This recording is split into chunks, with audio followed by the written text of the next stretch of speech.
Guys, BRO standard is happening in a couple of days, and I mean, the registrations just closed, and there's like a crazy amount of people playing, right? Especially in NA, right? NA has like over 400 registered players, so it's actually insane. That's like a top 16 confirmed, right? Unless heaps of people don't show up, you know? So we're going to be doing what we've been doing in the other BRO tournaments as well for Vanguard in December. And that is, we're going to predict what is not going to top. Now, I think right now there's 22 main ride lines in standard, but because people like mix and match certain ride lines, like Magnolia and Zorga, and probably some other stuff as well, we're gonna basically focus on which grade 3s are not going to top BRO. Now, I'm going to have to be a bit more lenient here. There is actually extra grade 3s, kind of the more memey, janky ones, like Shield Fisher Dragon and things like that. So there's actually 26 here, but I'm probably going to just cut them pretty quickly. But just also I've had to separate it into two sections, just because the top 16 kind of throws a wrench in everything, because, you know, basically we're looking at just 24 places. Now, there is 32 places, so I think we have to be slightly lenient, just because standard is much more open than I think other formats, like V, right? V, not very open, but yeah. So I think we have to be a bit more lenient in what can make top cut. So I think I'm going to cut it down to like 8. 8 out of 26 is not bad, right? 8 out of 26 is not bad, but again, there is that second yellow section here where I have to put, I think something like has a chance of topping, but I have to put it in because it's not part of the top 8, right? So yeah, let's kind of get started with just things that definitely will not top. Again, I've said before, there's the 4 janky ride lines here that are, well, not grade 3s, right? There's these 4 janky grade 3s that I don't think will top. They might top locals, but they probably won't top a big BRO tournament, so I'm going to put them away first, right? So Willista, 100%, very janky, doesn't really do much. I don't even think we see it at locals, you know? We see it at locals like once a month. So yeah, it's not great. And then yeah, we've got like things like, you know, Shield Fisher, Maynard. Decayed Hollow actually is probably the best of the bunch, but even so, I don't think it's good enough. I actually just don't think it's good enough. Other things that are easy wins, right? Let's search for some easy wins. Phantom Blaster Dragon, lol, right? I mean, it did well at WGP Tokyo, but that's set 4. We're at set 3, right? We're at set 3. Celestial Wings, right? These guys, I mean, it's cool, but not good enough. I don't think it will make an 8-round tournament. I'm expecting 8-round tournament, in at least 8 in Europe. I'm not sure how many rounds for America. It might be 8 or 7, because if you cut the top 16, you can cut like a round usually. But yeah, I don't think that's going to happen. A Flagberg, super clunky deck. It has multi-attacks. Other decks have multi-attacks, and it's not clunky. So Flagberg, low rep, low power, low ceiling. It's going into the reds. Also, Felty Rosa, kind of the same thing. Like, has a nice combo, but that's pretty much it. The rest of the deck is just not amazing at all. So goes to the red section. Eugene. A lot of people say this is the best deck. I don't think that many people are going to play Eugene though. And if they are, I think they're going to be gone in a couple of rounds. So yeah, Eugene also goes to the red. Kyrie, current build of Kyrie is very clunky. I'm not a huge fan of it. You could just play other ride lines as well. So you might as well just, I don't think that many people are going to bring Kyrie, and it's just going to, I think it's gonna die pretty quickly, right? Unless the one person that brings it somehow wins. Right, grade 3s that will definitely make it, I think, is Bruce. Bruce, widely regarded as like one of the best decks right now. Loro here as well, very strong. I think a lot of people are gonna bring it, and it's just gonna be very, very scary. So yeah, I think these two are like pretty much shoehorned in to be. It's gonna top somewhere, right? It's gonna top somewhere. Bav Sagara, right now Bav is just not really that great. I mean, I do like the arms idea, and it's able to like put on quite a lot of pressure. It's missing the first turn pressure though, right? It's missing the spear. It's also missing Trick Moon. That's like just, I mean, 25k boost. I'm still talking about it. It's just that good, right? But it right now what it has is a bunch of 15k beaters, or you can run an overdress engine, which is just kind of clunky. So yeah, this goes here. This goes in the red. What other quick wins do we have, right? Quick wins. Let's put up Greedon, right? I actually think Greedon is just not a very good deck at all. It's how do you say it, right? You know, it doesn't have any really easy ways to build advantage. It's a bit clunky in terms of, like, you know, you need a flutter field usually on your first turn. You just have to just to throw a bunch of stuff down.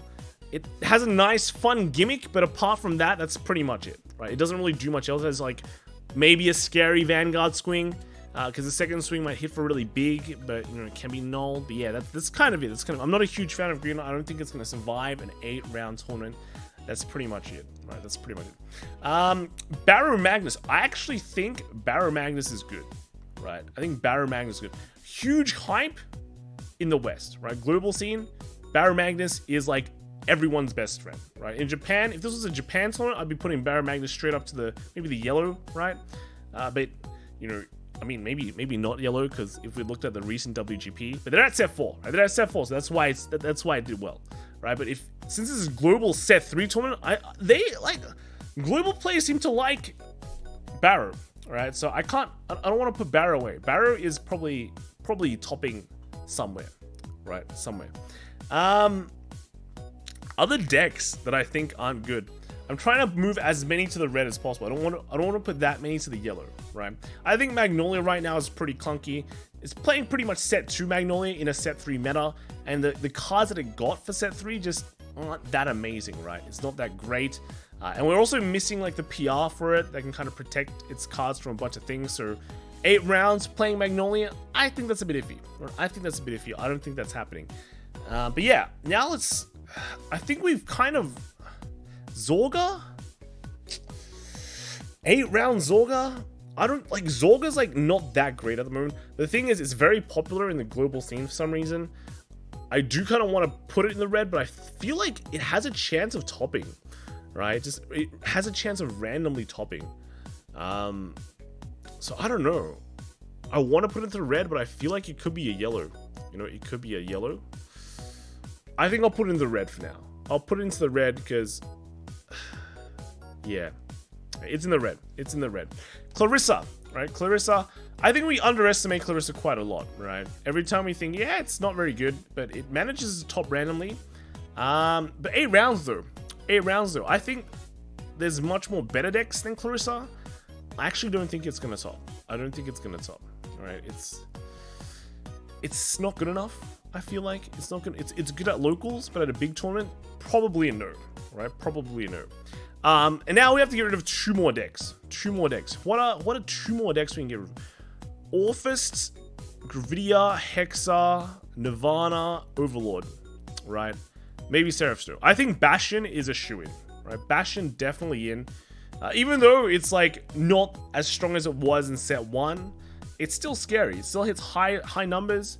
Has triple drive. You know, it has multi-drive check potential. It's definitely in a format where like Loro, Bastion, things like Barrow or King, or probably like you'll see a lot of. Bastion can really contest because it just pops off ASAP. So yeah, I think it's basically in the top 4. Right, it's in the top 4. We can pick 4 more ride lines. 4 more ride lines. So 2 miss out, right? 2 actually miss out. Seraph Snow, I think, is okay. Right, even though we don't have Makarite, and that is really, really big. Not having Makarite just makes everything free. Even has easy aggression with Makarite. But yeah, because we don't have it, people can kind of play around you. But you can. I think the amount of people that will bring Seraph Snow is still quite up there. Triple drive is still very scary. Controlling your opponent is still kind of good now. It's kind of good. So yeah, I think Seraph Snow definitely has a good chance of topping. Do I say Nirvana's? I actually don't respect Nirvana at all. Right, I don't respect Nirvana, but do I think it's gonna top?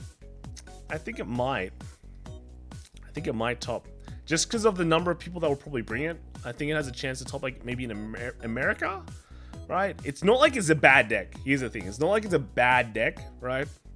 It's gotten some consistency support now. You know, Shimna, Expector can randomly win games, though not everyone plays it. Urza is still a great tool. I don't like how it can be kind of controlled a bit, but you know, again, it has Urza that can kind of help it push. So overall, maybe I think Nirvana, just people bring it, probably has a good chance to top. Orphist, Gravidia, Hexa Orb, or Overlord.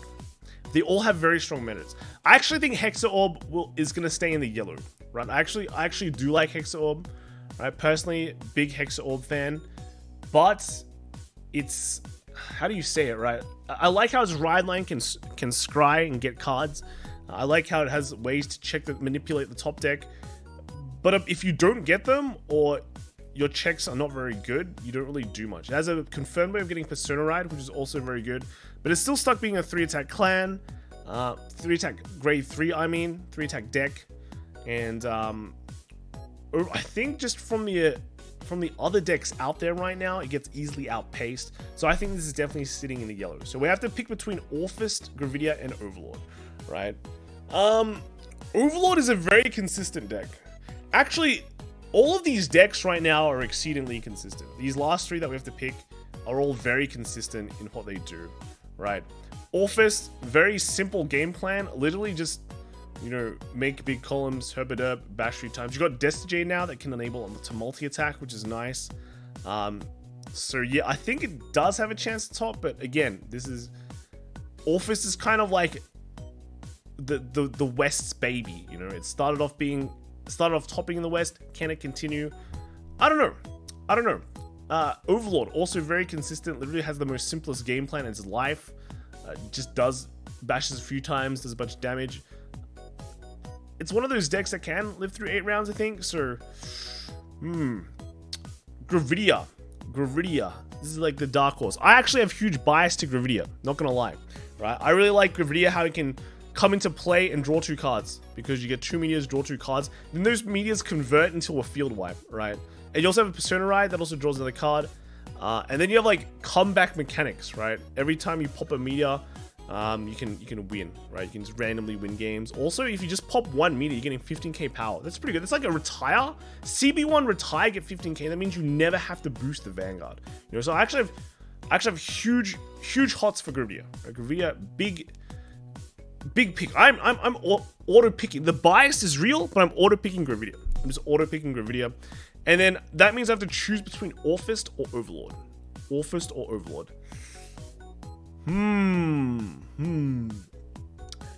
Both decks are quite similar, except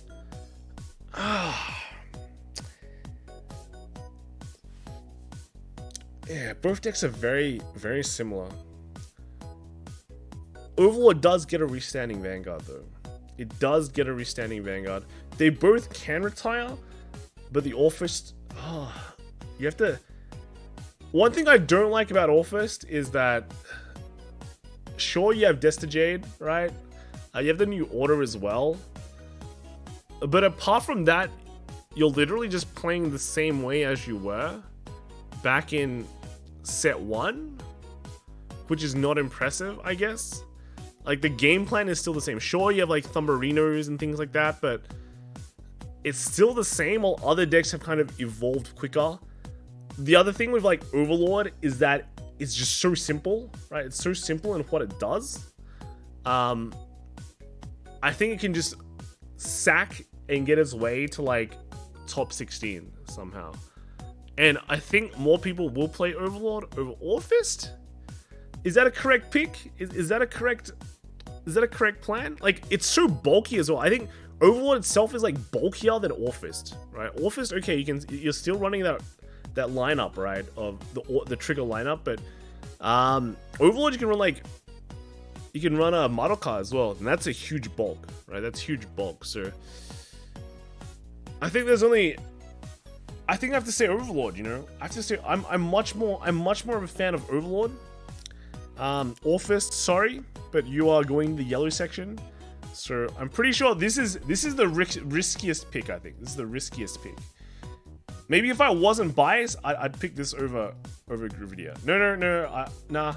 Gravidia is just. I think Gravidia is better. I actually do think Gravidia is better. Yeah. Might regret this one. I actually might regret this one. I think Different Fight will disagree. Right? He will definitely put this here. Maybe he picked. If he picked Orphist, right? He can show me the way. Right? He can show me the way. Otherwise, I could swap Nirvana. Since I don't like Nirvana as well, I can swap it with Warfist, you know? I can swap. Nah. Nirvana stays. Nirvana has to stay. So yeah, that is the top 8. This is the top 8 of these decks, right? Bastion, Loro, pretty self-explanatory. Barrow, Barrow, Bastion, they all start with Bs, right? Bs, you just got to put in the Bs. We got Seraph Snow, Nirvana, Gravidia, right? And Overlord. I think this will make top 8. Orphist, you guys see if you can do it. And the random Hexor player, let's go. Let me know what you guys think in the comments below. Do you agree? Do you disagree? What will you change? I'll see you guys next video. All right, bye.